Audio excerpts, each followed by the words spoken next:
Hello, the Bruce's Roos here, and welcome back to Golden Sandbox, the channel where I aim to push creativity to its limit in the sandbox that is Sea of Thieves. This is it, the finale of my journey to gather and then sell every single Order of Souls item possible, and trust me, you're going to want to stick around to see just how much gold I made. My journey had left me off aligning with a Reaper 3 to take down a Fort of Fortune. I was a bit nervous due to their Reaper-ness of it all, as to whether they'd be okay with me taking the Ashen Wind Skull and Stronghold Skull at the end of this. So I tried to prove myself useful at the fort by rezzing them whenever I could, even if the cause of their death was my fault to begin with, or even if I instantly killed them afterwards. Oops. Oh no!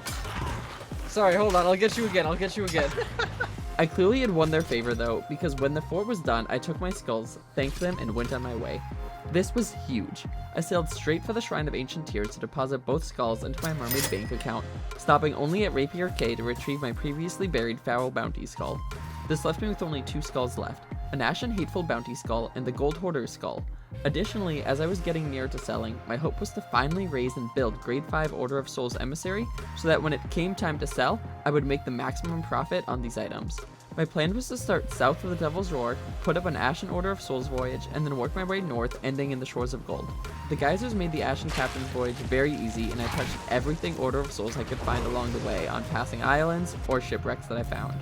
I also got my Ashen Hateful Bounty Skull. With that done, I put up the Shores of Gold using the checkpoint I always keep on me for PvP situations, aptly titled The Shores of Gold, The Final Chapter. And boy, did this feel like the final chapter. Now at this point, almost everyone has paid their visits to the Gold Hoarder, so I'm not going to bore you with much of the details on my Shores of Gold visit. I dodged traps, parkoured my way to the Gold Hoarder's lair, just how everyone's done before, where I laid him to rest once more.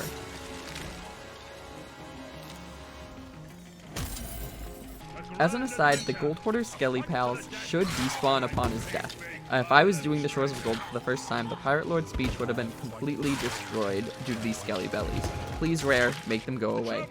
With the music hitting just right and my eyes so strained by my 9 hours at my computer, I reflected on the day that I had, starting with capturing Tall Tale chests, almost sinking to Flameheart, soloing a skeleton fleet for the first time only to have a skeleton fleet respawn moments later, thinking I lost everything to a bug, and having to work with the Reaper to sink another Reaper just to take a Fort of Fortune. This had been a long day. I quickly headed south again to retrieve my gear at the Shrine of the Ancient Tears. Because my emissary flag was only at grade 4 still, I also did a little bit of the shrine just to reach grade 5.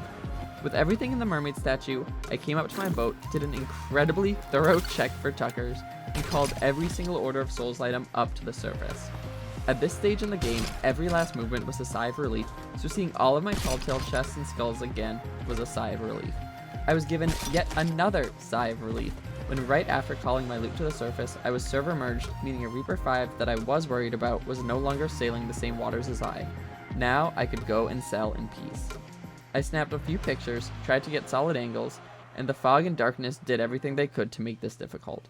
However, I wasn't waiting around for daylight just for a picture. I needed to offload this loot ASAP to be done. I packed it all back up, put it right in front of Madame Olwyn, and simply began to sell.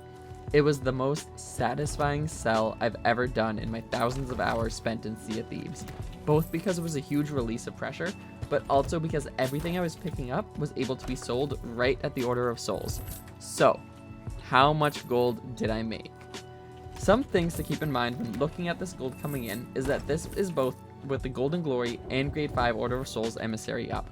In total, I made 311,215 gold by selling every Order of Souls item possible to the Order of Souls. Without Golden Glory, I would have made 155,608 gold.